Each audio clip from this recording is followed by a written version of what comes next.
عجیب، بالکل ونی کے تارڑ میں منشیات کا دھندا عروج پر۔ ونی کے تارڑ اور اس کے نواحی علاقوں میں منشیات کا دھندا عروج پر ہے، کوئی پوچھنے والا نہیں۔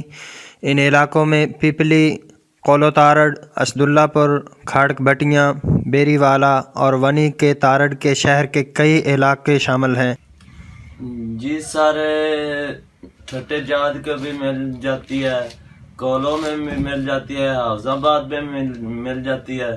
جو کچھ بھی لینا ہے، فیم لینی ہے، چرس لینی ہے، پاؤڈر لینا ہے، ایول ٹی کے جو بھی لینا ہے، حافظ آباد میں 4 چپیرے ایریوں میں جو کچھ بھی لینا ہے 15 منٹوں سے مل جاتی ہے۔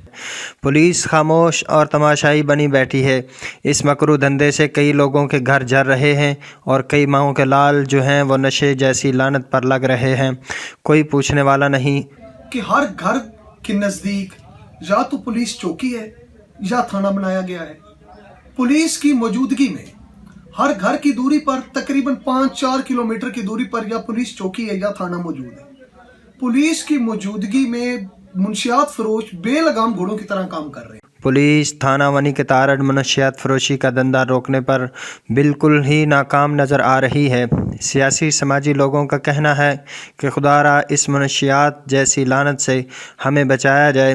ڈی پی او حافظ آباد اور وزیر اعلیٰ پنجاب اس کا نوٹس لیں تاکہ غریب عوام کے بچے اور ہمارے بچے اس لعنت سے محفوظ رہیں۔ کیمرہ مین ٹیم کے ساتھ سیف اللہ خالد، آپ تک نیوز، ونی کے تارڑ، حافظ آباد۔